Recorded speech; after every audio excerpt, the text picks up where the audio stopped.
Hello and welcome. Today's chapter is Towards a Sustainable Future. In this chapter, there are few main topics: global interdependence, international cooperation, role of non-governmental organizations, technology that sustains satellite imagery, that is in this chapter we'll study about the remote sensing satellite. Now coming to the explanation part, now first is global interdependence. Now before we start, let me explain the meaning of sustainable development. So according to United Nations, sustainable development is the development that meets the needs of the present without compromising the ability of future generations to meet their own needs. Sustainable future या sustainable development का जो मतलब है, United nation के according कि जितना भी development हो रहा है वो डेवलपमेंट हम बिना किसी कॉम्प्रोमाइज के, हम अपनी फ्यूचर जनरेशन के साथ कोई कॉम्प्रोमाइज ना करें या हम अपनी फ्यूचर जनरेशन को किसी तरह का हार्म ना पहुंचाएं, इस तरह का डेवलपमेंट सस्टेनेबल डेवलपमेंट है. Now, first topic is global interdependence. Now, what is global interdependence? It means mutual dependence at a global level. One country depends on another country for something, which in turn depends on third country for something. Global interdependence का मतलब है कि जितने भी countries हैं world में, वो एक दूसरे के ऊपर interdependent हैं. एक कंट्री दूसरे कंट्री के ऊपर डिपेंडेंट है तो दूसरा कंट्री किसी तीसरे कंट्री के ऊपर डिपेंडेंट है और ये चेन चलती रहती है. एक क्लासिक एग्जांपल यहां पर दिया हुआ है कि जापान जो है वो यूनाइटेड स्टेट्स को फॉर एग्जांपल एक कार बेच रहा है और यूनाइटेड स्टेट अपनी टेक्नोलॉजी को सऊदी अरेबिया को एक्सपोर्ट कर रहा है और सऊदी अरेबिया अपने ऑयल्स को जापान को एक्सपोर्ट कर रहा है. So this is the classic example of global interdependence कि यहाँ पर तीन कंट्रीज का एग्जाम्पल दिया है जो एक दूसरे के ऊपर इंटरडिपेंडेंट हैं. Now nations of the world are mutually dependent on each other for economic development and are mutually responsible for the problems of environmental pollution and degradation.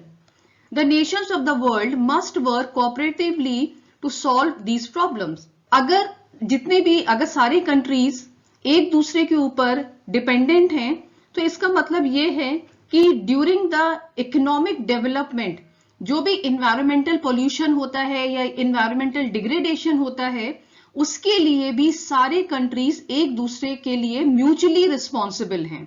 Global economic interdependence has grown extraordinarily as a consequence of enormous technological progress and policies aimed at opening national economics internally and externally to competition.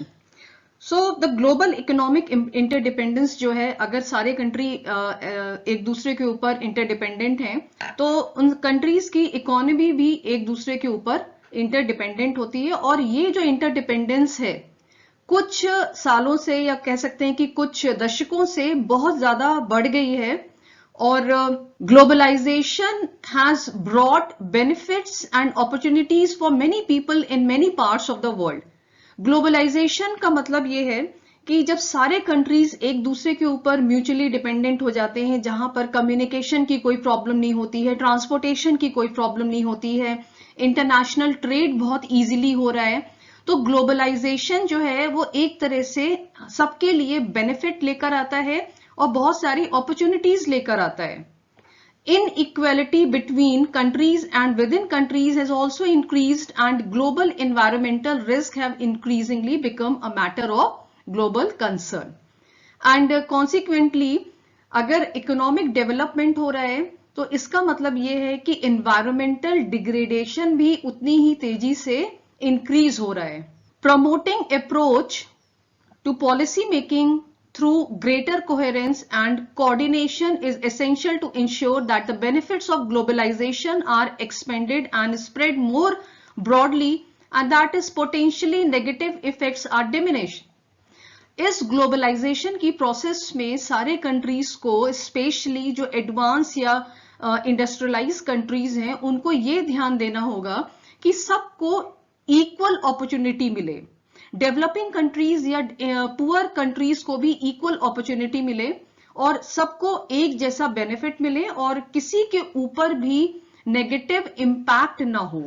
Over the past 15 years, the UN held a series of major UN conferences and summits to coordinate cooperation amongst countries to solve the global economic and environmental problem and bring the developed and developing countries at a platform of mutual concern. पिछले 15-20 साल की अगर हम बात करें तो United Nations ने बहुत सारे कॉन्फ्रेंसेस की हैं और बहुत सारे समिट्स किए हैं। कॉन्फ्रेंसेस और समिट्स का मतलब ये है कि बहुत सारे कॉन्फ्रेंसेस या समिट्स एनवायरनमेंट के ऊपर हैं, एनवायरनमेंट प्रोटेक्शन के ऊपर हैं, how to decrease environmental degradation या जो भी बर्निंग एनवायरमेंटल इश्यूज हैं उसके ऊपर बहुत सारे कॉन्फ्रेंसेस हुए हैं, समिट्स हुई हैं, प्रोटोकॉल्स बने हैं, ट्रीटी हुई है, एग्रीमेंट हुआ है। और ये जो जितनी भी सारी चीजें हैं वो उनका सिर्फ एक ही एम है कि how to solve global environmental problem and bring the developed and developing countries at a platform of mutual concern, because there is a great debate between developed and developing countries regarding the environmental issues और दोनों countries एक दूसरे को blame करते हैं। तो United nation का ये अप्रोच है कि वो इन सारे कंट्रीज को एक प्लेटफॉर्म पर लेकर आए और उनके बीच में जो भी इन्वायरमेंटल इश्यूज हैं या जो भी जितनी भी प्रॉब्लम्स हैं वो उन सबको सॉल्व करें। It also works on equitable sharing of the benefits of globalisation. Globalisation के जितने भी बेनिफिट्स हैं, जितने भी अपॉर्चुनिटीज हैं, उसकी इक्वल शेयरिंग होनी चाहिए between the two countries, developed or industrialized countries or developing, or you can say the poor countries. It also provides support to non-governmental organization who are working for the same cause. तो ये इनका एक M ये भी है कि जो NGOs हैं जो इसी डायरेक्शन में काम कर रहे हैं, एनवायरमेंटल प्रोटेक्शन के लिए काम कर रहे हैं, तो उनको भी ये सपोर्ट करता है। Economic interdependence which is the second component of sustainable future. Now what is economic interdependence? तो ये वो ऐसा सिस्टम होता है जहां पर बहुत सारी कंपनीज एक दूसरे के ऊपर इकोनॉमिकली डिपेंडेंट होती हैं, या हम ये कह सकते हैं कि ये वो ऐसा सिस्टम है जहां पर बहुत सारे देश और उनकी इकोनॉमीज एक दूसरे के ऊपर डिपेंडेंट होती हैं किसी प्रोडक्ट के लिए, गुड्स के लिए। जैसे कि एक एग्जांपल हम लेते हैं कि यूनाइटेड स्टेट्स जो है वो चाइना के ऊपर डिपेंडेंट है बहुत सारे गुड्स या प्रोडक्ट्स के लिए। International trade and investment has increase significantly over the past century with the dawn of the age of computerisation, communication, travel, convenience and shipping. International trade अगर हम 21st सेंचुरी और last century के बीच में compare करें तो बहुत ज्यादा increase हो गया है। There is a tremendous increase और significant increase in the international trade. और ये कैसे हुआ है? कंप्यूटराइजेशन की वजह से, कम्युनिकेशन की वजह से, ट्रैवल इतना इजी हो गया है, या हम कह सकते हैं कि ट्रांसपोर्टेशन इतने इजी हो गए हैं।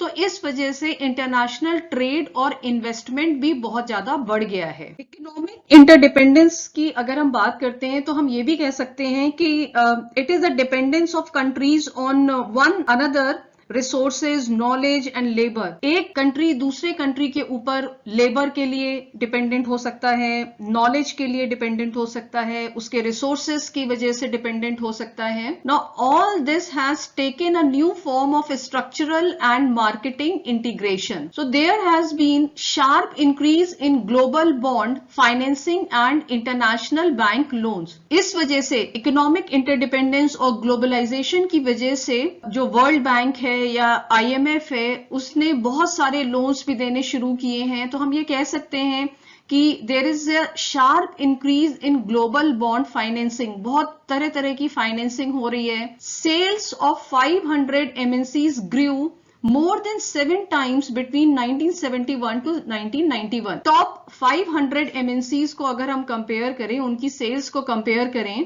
तो 1971 और 1991 के बीच में उनकी सेल्स 7 टाइम्स ज्यादा हो गई है। Since the 90s cross continental mergers have increased and major brands names have now established globally like Pepsi, Nike, McDonald, Ranbaxy and some examples. इसी 1990s के टाइम में बहुत सारे मर्जर्स हुए, बहुत सारी मल्टीनेशनल कंपनीज नई नई ग्रो हुई। तो ये जो कंपनीज हैं आज एक हाउस होल्ड नेम बन गई हैं, जैसे कि पेप्सी, मैकडोनल्ड की अगर हम बात करें, रेनबैक्सी की बात करें, तो ये कुछ ऐसी मल्टीनेशनल कंपनीज हैं जिनको आज हर एक कंट्री में सब लोग जानते हैं। इकोनॉमिक इंटरडिपेंडेंस की वजह से foreign exchange transaction are in trillions per day world wide, stock and other form और transaction even faster. Economic interdependence की वजह से फॉरेन एक्सचेंज ट्रांजैक्शन जो है वो इंक्रीज हुआ है, स्टॉक्स इंक्रीज हुए हैं,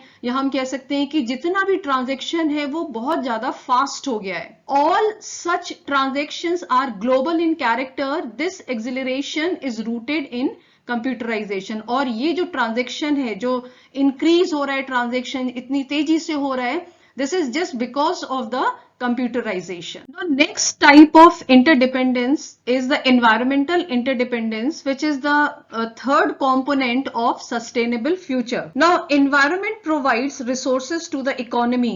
So we can say the environmental interdependence and economic interdependence are interrelated with each other, because environment provides land, water, air, energy resources, coal, oil, forest, minerals and many metals.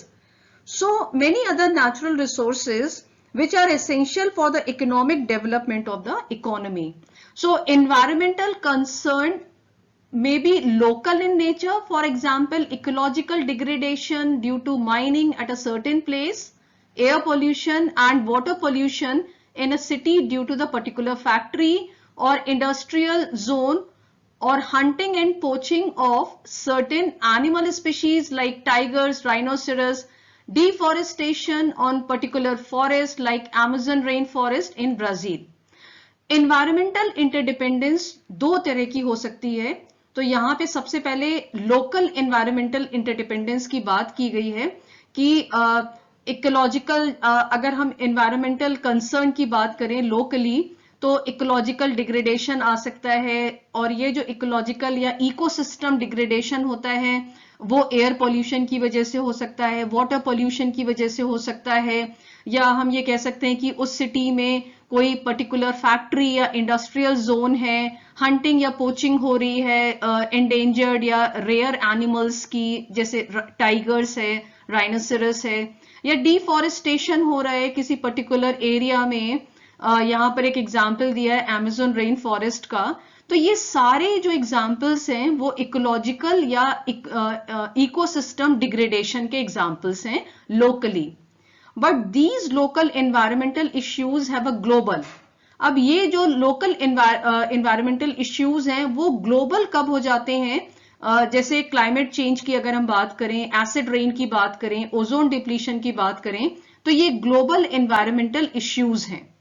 Thus, there is need for global international cooperation for global climate and biodiversity.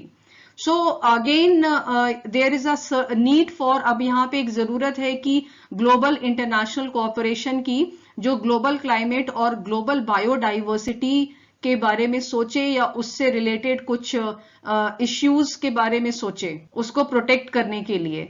The pollution of oceans and overfishing also need global concern and cooperation.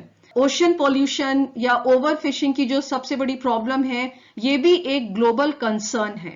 Now next is global environmental health. Now what is global environmental health? So we depend on the environment for energy and materials needed to sustain life, जैसे कि clean air है, safe drinking water है, या हम कह सकते हैं कि न्यूट्रिशियस फूड है। तो हम एनवायरनमेंट के ऊपर एनर्जी और मटेरियल्स के लिए डिपेंडेंट हैं। WHO defines environmental health as all the physical, chemical and biological factors external to a person and all the related factors impacting behaviors. WHO ने environmental health की एक definition दी है। उन्होंने ये कहा कि all the physical, chemical and biological factors external to a person, जितने भी एक्सटर्नल फैक्टर्स हैं, केमिकल, फिजिकल, बायोलॉजिकल फैक्टर्स हैं, और जितने भी फैक्टर्स उनके बिहेवियर से रिलेटेड हैं, So this all are included in environmental health. जैसे कि pollution है, climate change है, resource overuse है, they have serious implications for human health. इनका human health के ऊपर बहुत adverse impact होता है. Like pollution can lead to asthma और cancer. क्लाइमेट चेंज की वजह से बाढ़ आ सकती है, सूखा पड़ सकता है, और रिसोर्स ओवर यूज की वजह से न्यूट्रिशन की कमी हो सकती है. So these are the factors, these are the environmental factors which have serious implication for human health. It is targeted towards preventing disease and creating health supportive environment. This definition excludes behavior not related to environment as well as behavior related to social and cultural environment and genetics. Now the relationship between human health and the environment is dynamic and it is ever growing or ever going relationship. Some of the most important or most profound global changes are occurring in the poorest country of the world, where many of the major detriments of health arise from pressing environmental health issues. कुछ जो बहुत poor countries हैं वहां पर कुछ इस तरह के environmental issues हैं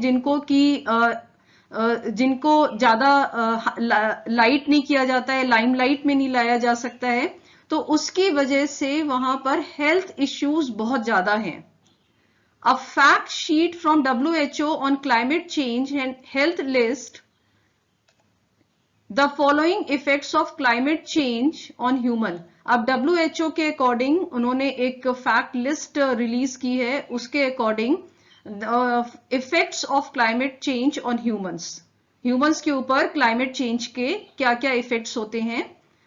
climate change affects the social and environmental detriments of health, clean air, safe drinking water, sufficient food and secure shelter. Climate change की वजह से सोशल और एनवायरमेंटल इश्यूज होते हैं हेल्थ के ऊपर. क्लीन एयर नहीं मिलती है, सेफ ड्रिंकिंग वाटर की कमी हो जाती है, सफिशिएंट फूड नहीं मिल पाता है, शेल्टर नहीं मिल पाता है अगर क्लाइमेट चेंज होता है, या हम कह सकते हैं कि एनवायरमेंटल इश्यूज या एनवायरमेंटल डिग्रेडेशन होता है. Now the next effect of climate change on human health is global warming that has occurred since 1970, caused over 1,40,000 excess death annually by the year 2004.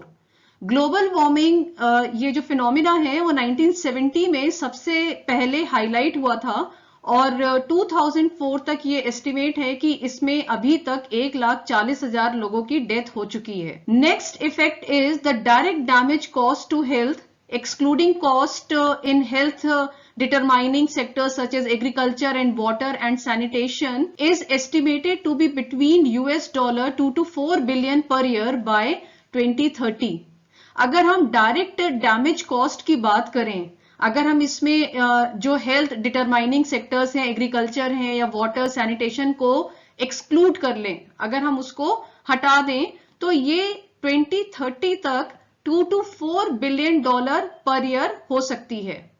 Many of the major killers such as diarrheal diseases, malnutrition, malaria and dengue are highly climate sensitive and are expected to worsen as the climate changes. बहुत सारी ऐसी diseases हैं जैसे diarrhoea है, malaria है, dinghy है, या हम कह सकते हैं कि मेल न्यूट्रिशन एक बहुत ज्यादा क्लाइमेट सेंसिटिव होते हैं, और जैसे जैसे क्लाइमेट चेंजेस बढ़ते जाते हैं या कह सकते हैं कि वर्ड्स होते जाते हैं, वैसे वैसे ये सारी डिजीजेस भी स्प्रेड होती हैं. Areas with weak health infrastructure mostly in developing countries will be the least able to cope up without assistance to prepare and respond. जो डेवलपिंग कंट्रीज या पुअर कंट्रीज हैं जहां पर वीक हेल्थ इंफ्रास्ट्रक्चर हैं, उनके लिए बहुत बड़ी प्रॉब्लम होती है और उनको कोप अप करने में बहुत टाइम लगता है, और बिना किसी के असिस्टेंस के या किसी और प्रिपरेशन के उनको इन सब चीजों से कोप अप करने में बहुत टाइम लग जाता है. Reducing emissions of greenhouse gases through better transport, food and energy use choices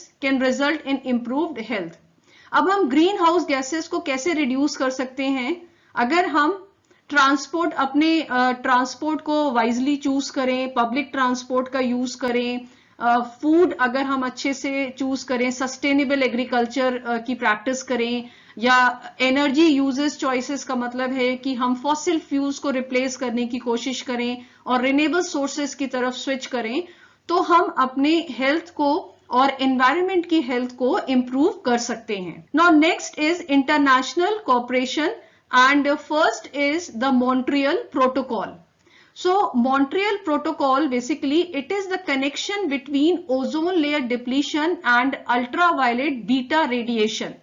So this is the main point related to the Montreal Protocol: ozone layer depletion and ultraviolet beta radiation. Now the ozone layer is a belt of naturally occurring ozone gas that sits 15 to 30 kilometers above Earth and shield from the harmful ultraviolet beta radiation emitted by the sun. जो अगर हम ये बात करें कि stratosphere है, it is a layer of earth atmosphere and it is the second layer. अगर हम फर्स्ट लेयर की बात करें तो troposphere is the lowest layer, और the first layer just above the troposphere there is a layer called stratosphere, and the next higher level above the stratosphere और एक और layer है mesosphere. तो जैसे जैसे हम ऊपर की तरफ मूव करते हैं टेम्परेचर बढ़ता है. तो ओजोन लेयर स्ट्रेटोस्फेयर में सिचुएटेड है, और ये जो लेयर है वो हम कह सकते हैं कि अर्थ से अप्रोक्सीमेटली 15 to 30 किलोमीटर्स ऊपर है. और ये जो सोलर रेडिएशंस के थ्रू अल्ट्रावायलेट बीटा रेडिएशंस जो बहुत हार्मफुल होते हैं वो एमिट होते हैं, उससे ये हमारे अर्थ को प्रोटेक्ट करती है और ये उसको पेनिट्रेशन को प्रिवेंट करती है, अल्ट्रावायलेट बीटा रेडिएशन के पेनिट्रेशन को प्रिवेंट करती है. Chlorofluorocarbons, chemicals found mainly in spray aerosol heavily used by industrialized nation for the past 50 years are the primary cause of ozone layer breakdown. अगर हम industrialised nation या developed countries की बात करें तो they are more responsible for the emission of chlorofluorocarbons और other chemicals which are responsible for the depletion of ozone layer. Reductions in stratospheric ozone level will lead to higher level of ultraviolet beta radiation reaching the Earth's surface. Ultraviolet beta radiation is a band of ultraviolet radiation with wavelength from 280 to 320 nanometers produced by the sun. So this is the specification of ultraviolet beta radiation. Now human activities have led to the depletion of ozone layer. अब बहुत सारी ऐसी human activities हैं, like अब यहाँ पे एक example दिया था कि जो स्प्रे है, जो हम डिओड्रेंट यूज करते हैं, या और भी जितने भी तरह के स्प्रे यूज होते हैं, स्प्रे एरोसोल्स होते हैं, उसमें बहुत ज्यादा CFC या क्लोरोफ्लोरोकार्बन होता है. और बेसिकली ये जितनी भी एरोसोल्स, इस तरह के स्प्रे एरोसोल्स यूज होते हैं, वो इंडस्ट्रियलाइज्ड कंट्री मोस्टली यूज करते हैं. Now studies have shown that in Antarctic the amount of ultraviolet beta measured at the surface can double during the annual ozone hole. Another study also confirmed the relationship between reduced ozone and increased ultraviolet beta radiation in Canada during the past year. यहाँ पे दो examples दिए हैं कि there is a significant hole in the Antarctic region, and there is a reduced ozone hole layer. जब ultraviolet जैसी ozone layer reduce हुई या उसकी डेंसिटी रिड्यूस हुई, यहाँ एग्जाम्पल है कनाडा में कुछ सालों से, तो अल्ट्रावायलेट बीटा रेडिएशन का पेनिट्रेशन भी ज्यादा बढ़ गया. मतलब कि अल्ट्रावायलेट बीटा रेडिएशन हमारे अर्थ सरफेस पर बहुत ज्यादा आने लगी. Now effects on human health. Epidemiological studies show that ultraviolet beta radiation causes skin cancer and plays a major role in malignant melanoma development. जो अगर हम इसके इल इफेक्ट्स की बात करें अल्ट्रावायलेट बीटा रेडिएशन की, तो इसकी वजह से स्किन कैंसर हो सकता है, आई इरिटेशन हो सकता है, स्किन और भी बहुत तरह के कैंसर हो सकते हैं. In addition ultraviolet beta radiations have been linked to cataract in the eye. ये कैटरेक्ट से भी रिलेटेड है. Now coming to the Montreal protocol. The Montreal protocol on substances that deplete the ozone layer was designed to reduce the production and consumption of ozone depleting substances. in order to reduce their abundance in the atmosphere and thereby protect the Earth's fragile ozone layer. तो जो Montreal protocol था, इसका main agenda यही था कि how to reduce the emission of ozone layer depleting substances. और ये जो ओजोन लेयर डिप्लीटिंग सब्सटेंसेस हैं वो क्लोरोफ्लोरोकार्बन्स हैं या और बहुत सारी ग्रीन हाउस गैसेस हैं, तो उनको रिड्यूस करना, उनके एमिशन को रिड्यूस करना, जिससे कि हमारी अर्थ के ऊपर जो फ्रेजाइल ओजोन लेयर है उसको हम प्रोटेक्ट कर सकें. The original Montreal Protocol was agreed on 16 September 1987 and was enforced on 1 January 1989. जो एग्रीमेंट हुआ था मॉन्ट्रियल प्रोटोकॉल के लिए वो 16 सितंबर 87 को हुआ था और इसका इन्फोर्समेंट जो था वो 1 जनवरी 1989 को हुई थी.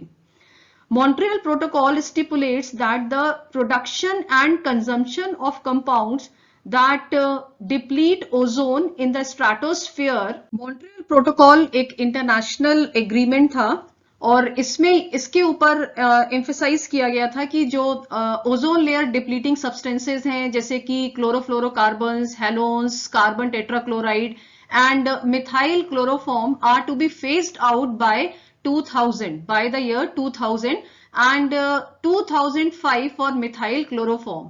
तो यहाँ पर इस चीज के ऊपर एग्रीमेंट हुआ था कि chlorofluorocarbon, halons, carbon tetrachloride, methyl chloroform को फेज आउट कर दिया जाएगा 2000 तक. जो भी जैसे और भी बहुत सारे सब्सटेंसेस हैं और इन्होंने एक मिथाइल क्लोरोफॉर्म को 2005 तक फेज आउट करने का टारगेट रखा था.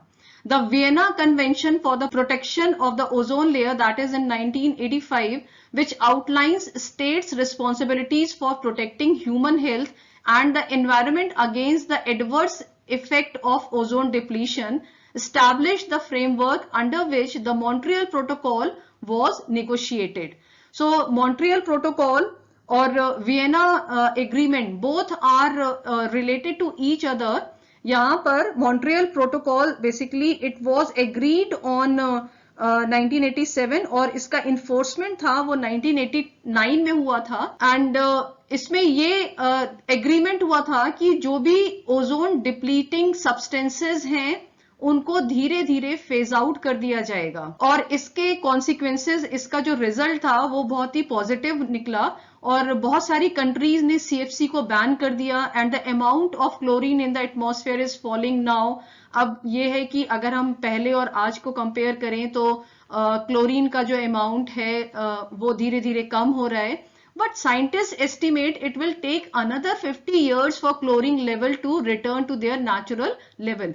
पर अभी भी साइंटिस्ट ये बिलीव करते हैं, उन्होंने ये एस्टिमेट किया है कि अभी भी बहुत टाइम लगेगा और ऑलमोस्ट 50 years तक लग सकते हैं कि क्लोरीन को अपने नेचुरल लेवल तक आने में. The Global Environmental Facility Support or GEF. This GEF was established in October 1991 as a $1 billion pilot program to assist in the protection of the global environment and to promote environmental sustainable development funded by the World Bank. Global Environment Facility एक financial mechanism system है जो developing countries को fund देता है in association with World Bank and international monetary fund या और जो भी डेवलप्ड कंट्रीज हैं. और ये जो फंड है वो 4 मेन एरियाज के लिए दिया जाता है. क्लाइमेट चेंज से रिलेटेड जो भी काम होने होते हैं उसके लिए दिया जाता है, बायोडाइवर्सिटी को इम्प्रूव करने के लिए दिया जाता है,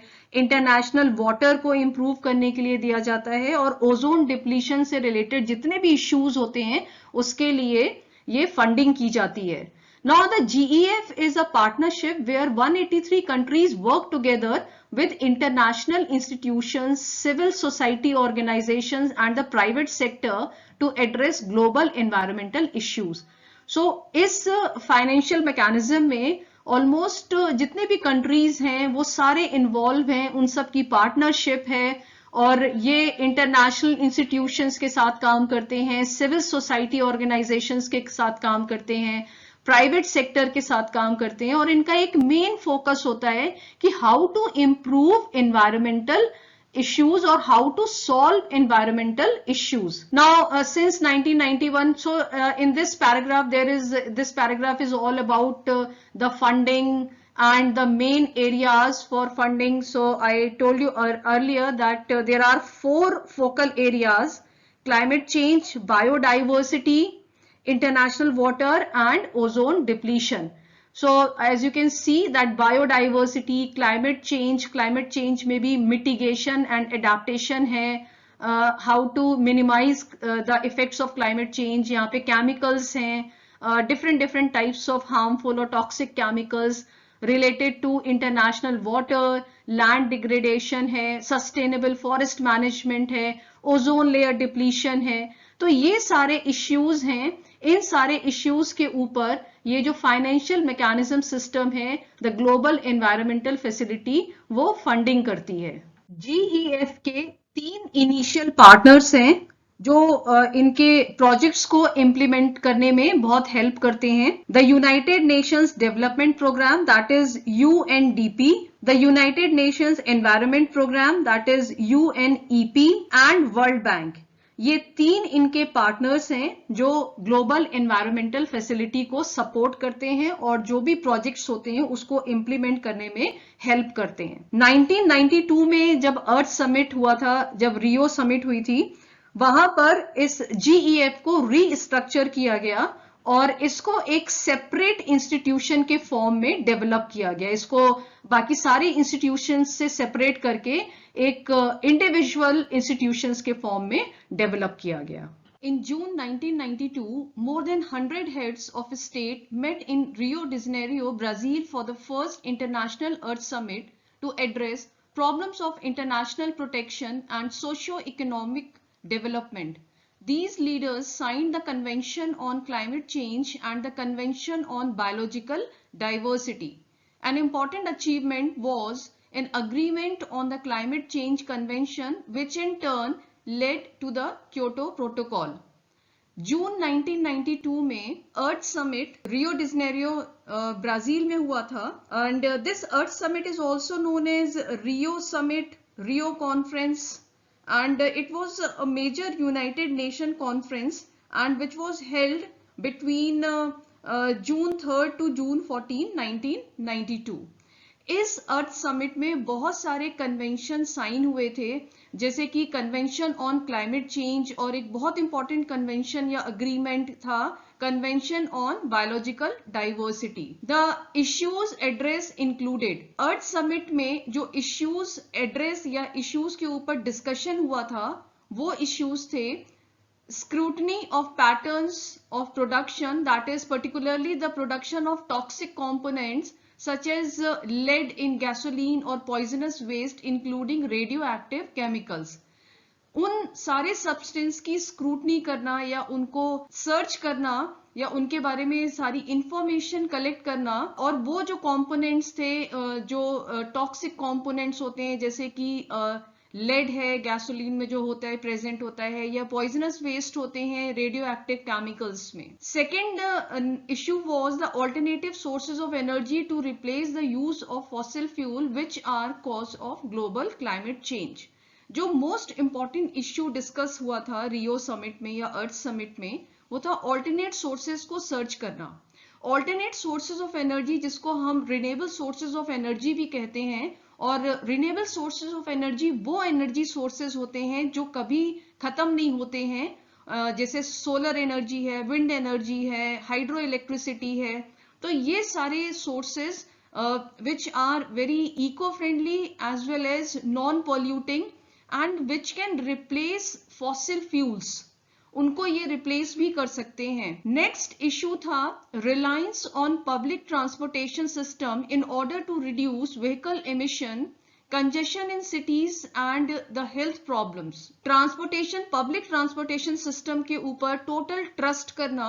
नॉर्मली आजकल पब्लिक ट्रांसपोर्ट सिस्टम को बिल्कुल भी ट्रस्ट नहीं करते हैं या उनको बहुत कम यूज करते हैं. इस समिट में ये भी एग्रीमेंट या डिस्कशन हुआ था कि maximum countries public transport system को इम्प्रूव करेंगे और उनको बहुत ज़्यादा यूज़ करेंगे, जिससे कि व्हीकल एमिशन पॉल्यूशंस जो होते हैं, जैसे कि सल्फर या नाइट्रोजन के ऑक्साइड्स जो रिलीज होते हैं एटमॉस्फेयर में, वो एसिड रेन या क्लाइमेट चेंज या ग्लोबल वार्मिंग के लिए रिस्पॉन्सिबल होते हैं, तो उनको हम रिड्यूस कर सकें. And the next issue was the growing scarcity of water.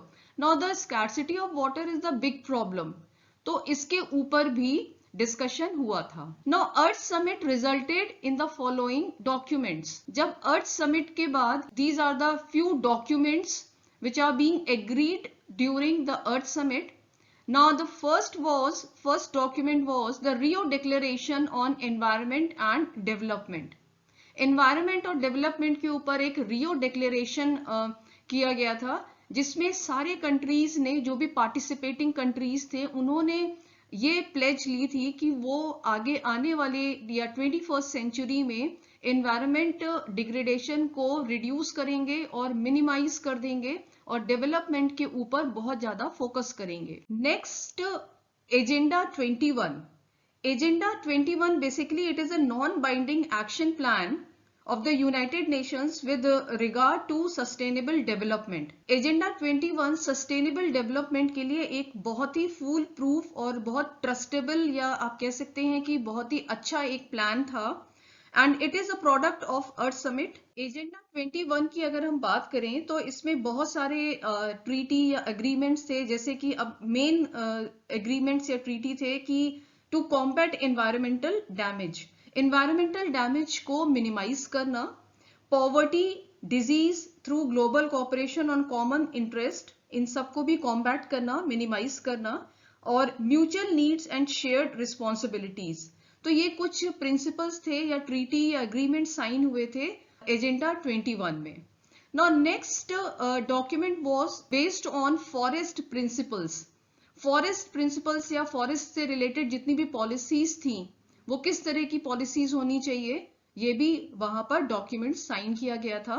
Important legally binding agreement that were open for signature. कुछ ऐसे डॉक्यूमेंट्स थे जो ओपन डॉक्यूमेंट्स थे, जो सिग्नेचर के लिए रखे गए थे. And convention on biological diversity, biological diversity के ऊपर भी एक एग्रीमेंट हुआ था. Framework convention on climate change, UNFCCC, and United Nations Convention to Combat Desertification. तो ये कुछ ऐसे डॉक्यूमेंट्स थे जो रियो समिट में या अर्थ समिट में रखे गए थे.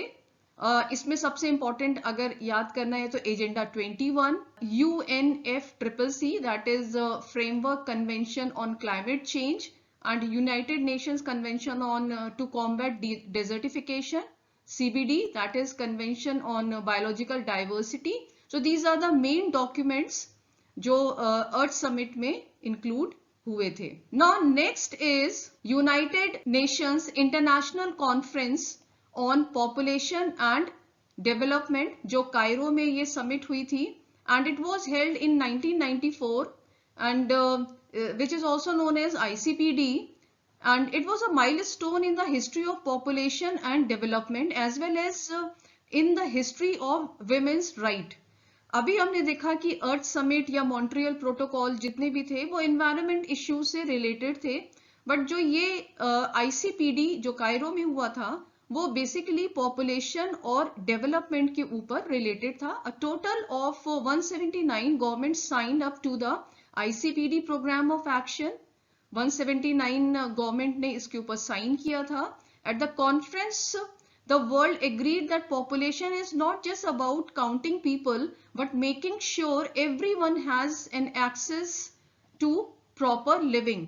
Population का मतलब ये नहीं है कि हमने सिर्फ उनके people या उनके citizens हमने count कर लिए, but ये भी हमें make sure करना है कि उनको proper living, मतलब कि उनको proper shelter मिले, proper food मिले, medicines मिले, या जितनी भी basic requirements होती हैं वो उनको मिलनी चाहिए.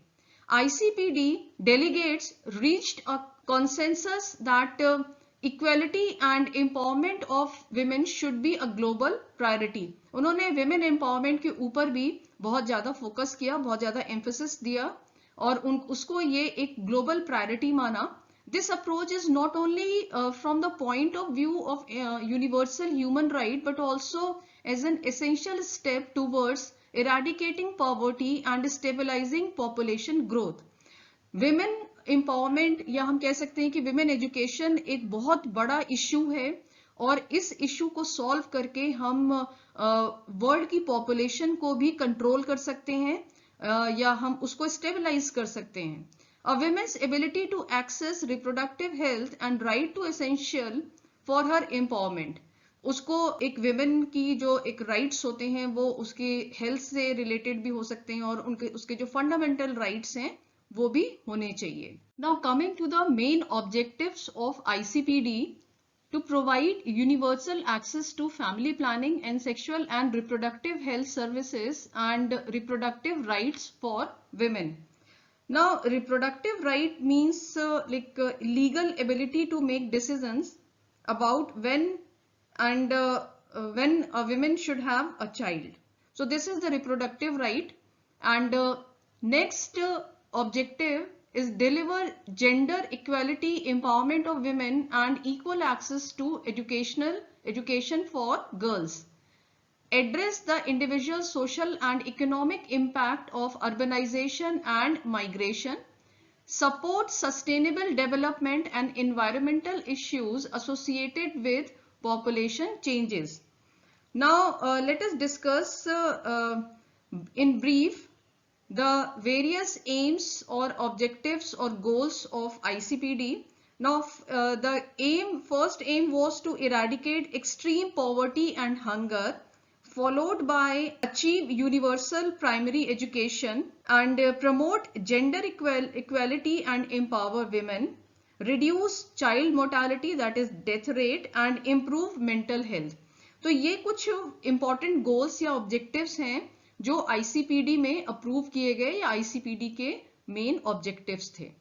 Now next is Kyoto Treaty or Kyoto Protocol, adopted in Kyoto, Japan on 11 December 1997 and entered into force on 16 February 2005. It was a convention signed by countries to reduce the GHG, that is the greenhouse gases. It is an international agreement linked to the United Nations Framework Convention on Climate Change, which commit its parties by setting internationally binding emission reduction targets, recognizing the fact that developed countries responsible for the current high level of GHG emission in the atmosphere as a result of more than 150 years of industrial activity. The protocol places a heavier burden on developed nations under the principle of common but differentiated responsibilities.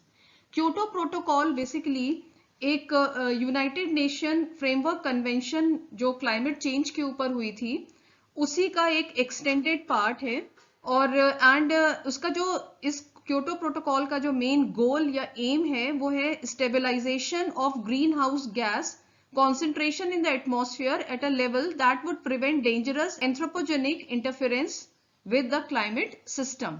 मतलब कि जितनी भी green house gases हैं उन gases का emission reduce करना और उनको इस तरह से स्टेबलाइज कर देना कि वो ह्यूमन बींग्स के ऊपर कोई भी इल इफेक्ट या कोई हार्मफुल इफेक्ट ना हो उनका. क्योटो प्रोटोकॉल में भी इस चीज को बहुत ज्यादा इस चीज पर एम्फसाइज किया गया कि डेवलप्ड या इंडस्ट्रियलाइज कंट्रीज जितने भी हैं basically they are responsible for the emission of greenhouse gases because of their industrial activity. तो इस प्रोटोकॉल में जितना भी हेवियर बर्डन मतलब कि ज्यादा रिस्पॉन्सिबिलिटी डेवलप्ड नेशंस के ऊपर दी गई उनको दी गई, और एक उनका एक प्रिंसिपल था कॉमन बट डिफरेंशिएटेड रिस्पॉन्सिबिलिटीज. जो ये रिस्पॉन्सिबिलिटी है green house gas emission reduction की वो कॉमन होगी बट डिफरेंशिएटेड होगी कि मैक्सिमम जो रिडक्शन है वो डेवलप्ड या इंडस्ट्रियलाइज कंट्रीज करेंगे और उसके बाद डेवलपिंग कंट्रीज या पुअर कंट्रीज उसके बारे में उसको GHG को रिड्यूस करेंगे.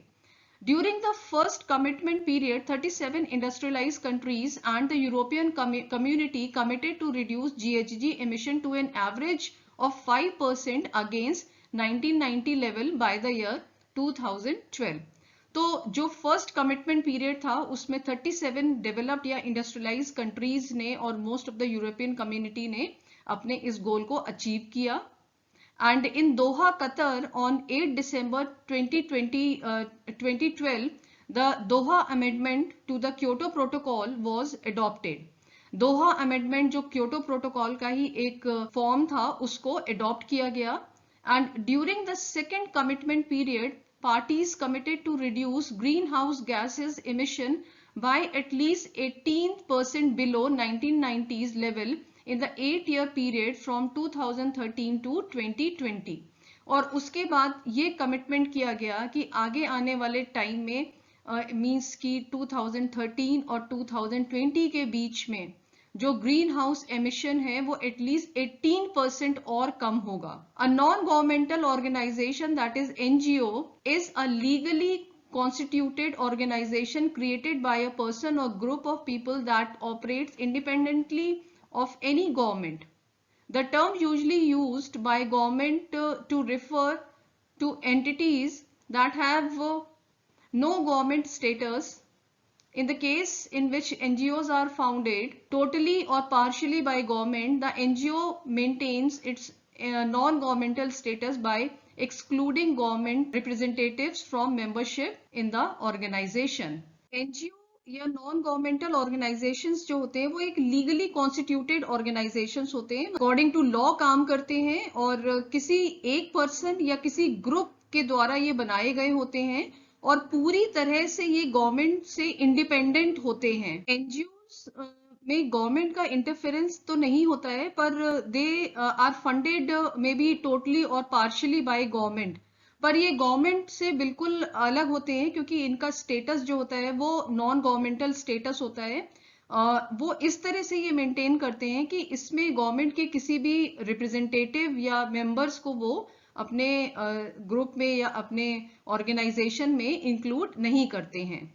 The term is usually applied only to organization that pursue some wider social aim but are not politically motivated.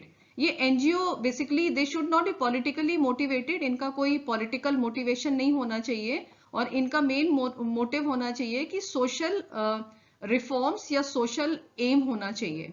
Some of the renowned NGOs are friends of the earth, इसके बाद दूसरा नाम है Greenpeace, next is world wide fund for nature that is WWF, and most importantly and very common PETA, PETA, National Green Corps, Tarun Bharat संघ है, केरल साहित्य परिषद है. Now NGOs for environmental protection, कुछ ऐसे एनजीओज हैं जो एनवायरमेंटल प्रोटेक्शन के लिए काम कर रहे हैं. There are hundreds of NGOs involved in environmental protection all over the world. The issue might be different ranging from wildlife conservation to climate change. Issue कुछ भी हो सकता है, वाइल्ड लाइफ कंजर्वेशन से लेकर क्लाइमेट चेंज से related कोई भी इश्यू हो सकता है, but the bottom line remains the same, that is to protect the environment from human greed and negligence. पर इनका एम जो है वो एक ही है कि एनवायरमेंट को किस तरह से ह्यूमन ग्रीड या ह्यूमन नेग्लिजेंस से प्रोटेक्ट किया जाए.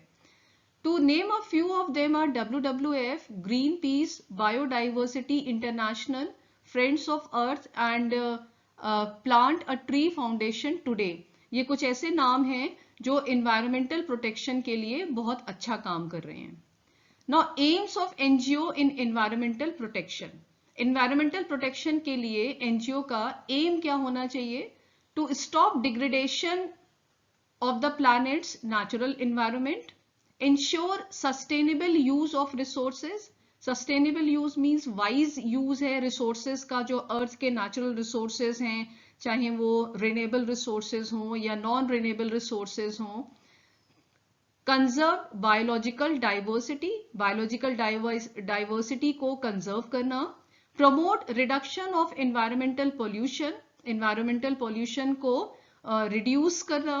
प्रमोट इको फ्रेंडली टेक्नोलॉजीज, जितनी भी इको फ्रेंडली या सस्टेनेबल टेक्नोलॉजीज हैं उनको प्रमोट करना.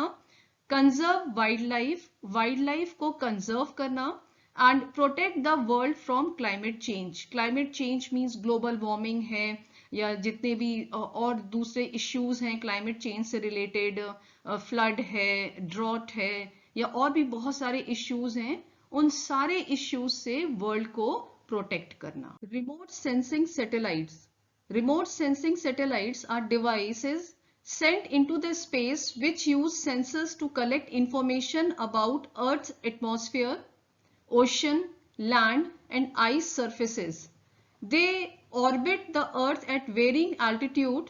The sensors mounted on the satellite gather electromagnetic energy which are reflected, emitted, or backscattered from part of the Earth's atmosphere system below the satellite. Commonly, the information is collected in two-dimensional form, either as photographic images or as an array of digital data.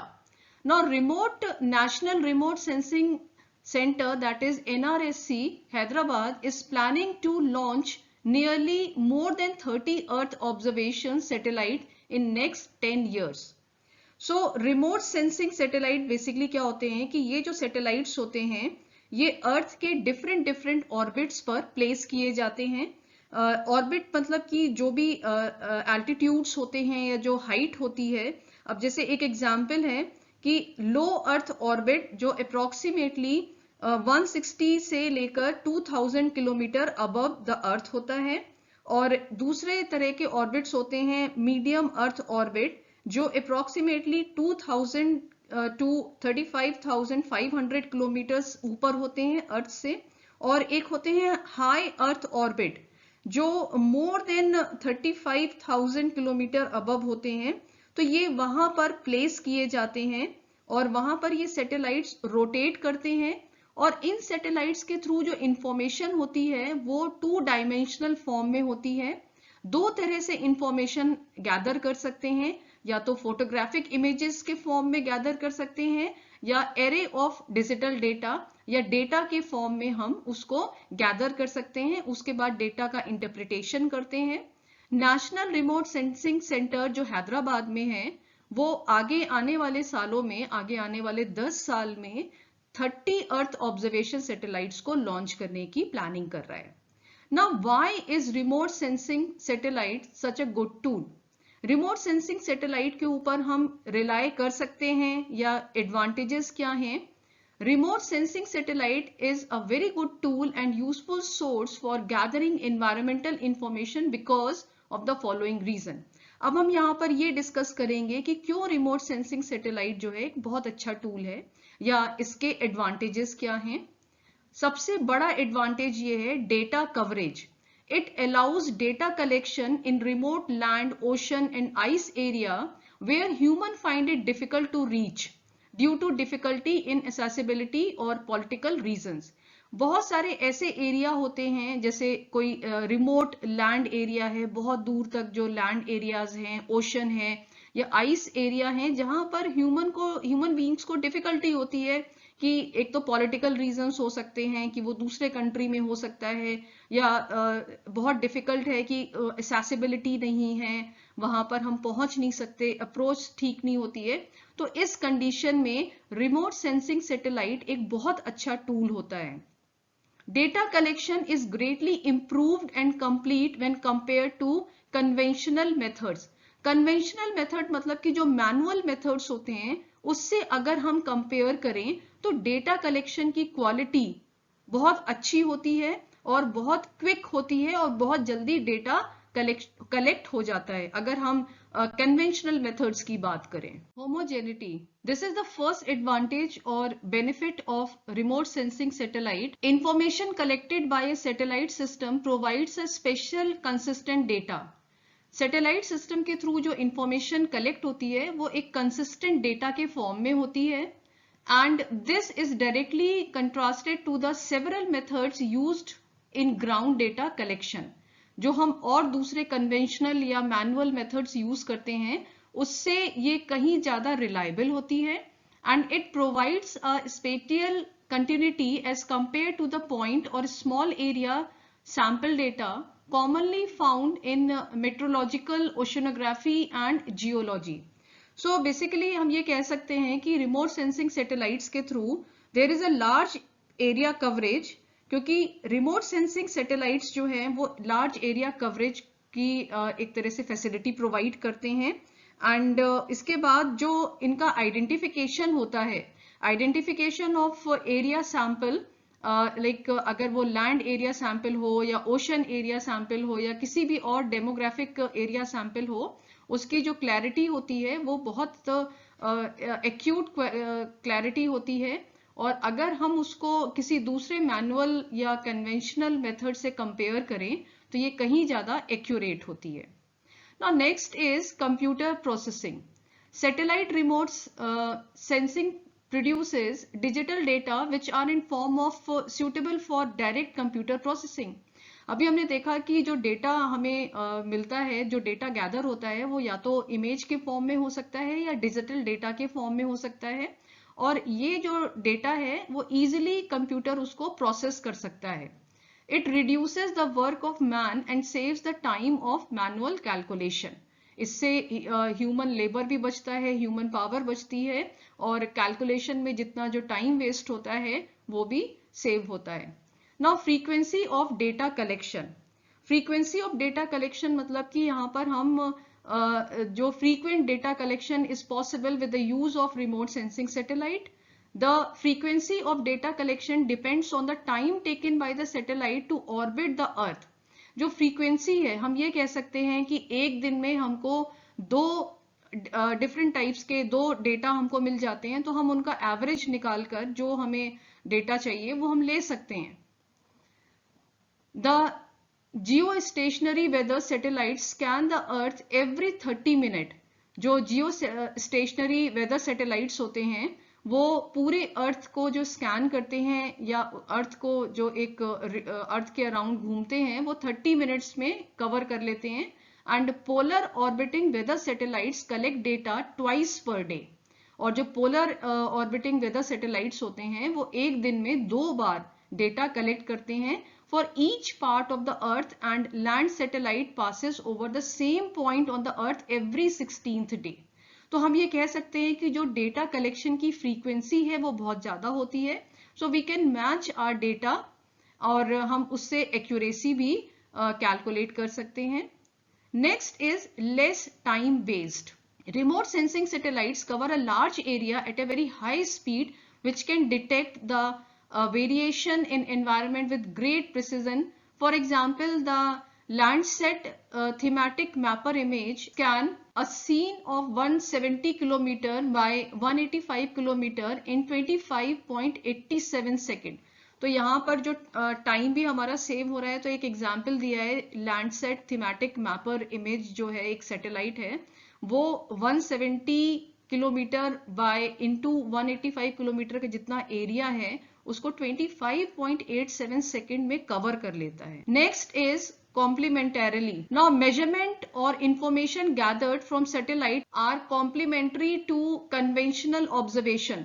जो हमें data collect हम करते हैं remote sensing satellite के through, वो manual या conventional data जो collection होता है उसके कॉम्प्लीमेंट्री होता है, and it removes the need for ground check at huge cost and time. तो इससे हम टाइम और कॉस्ट भी हम बचा सकते हैं। Low cost means the initial cost of building and sending the satellite to space is huge, and it and is borne by the government. जो भी इसका cost होता है वो government bear करती है, but later it is an advantage. Initial cost तो बहुत high होता है, but इसके बाद हम कह सकते हैं कि हमारे लिए एक benefit है, because it reduces the cost of manpower requirement for survey, cost of transport, fooding, lodging for the survey team.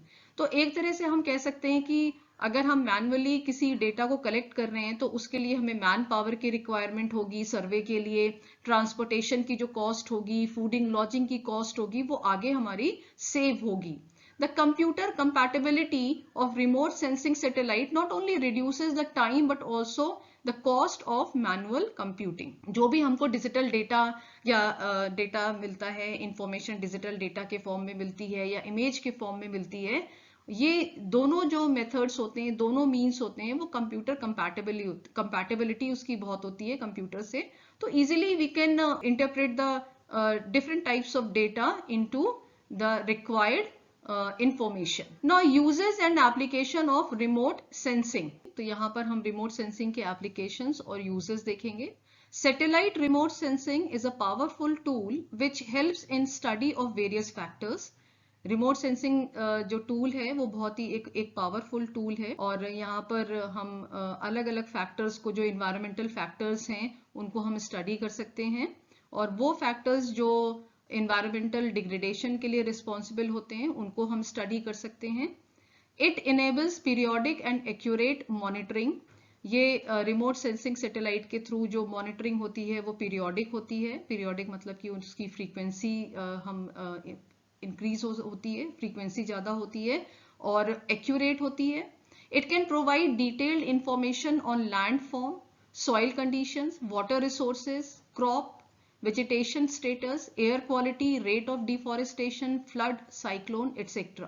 ये जो different types of information है, जैसे कि soil conditions कैसी है, land form कैसा है, water resources किस तरह के हैं, crop की क्या condition है, vegetation status किस तरह का है, air quality कैसी है, deforestation का rate क्या है, पहले क्या था और अब क्या rate है deforestation का, फ्लड, साइक्लोन. तो इन सब की जो इंफॉर्मेशन है, डिटेल्ड इंफॉर्मेशन हमको मिलती है. रिमोट सेंसिंग सैटेलाइट्स की जो एप्लीकेशंस हैं वो डिफॉरेस्टेशन में है, लैंड डिग्रेडेशन के लिए हम उसको अप्लाई कर सकते हैं, फ्लड सिचुएशन को देखने के लिए अप्लाई कर सकते हैं, ड्रॉट के लिए अप्लाई कर सकते हैं, माइनिंग है या वेदर प्रिडिक्शन के लिए हम रिमोट सेंसिंग सैटेलाइट्स को यूज कर सकते हैं.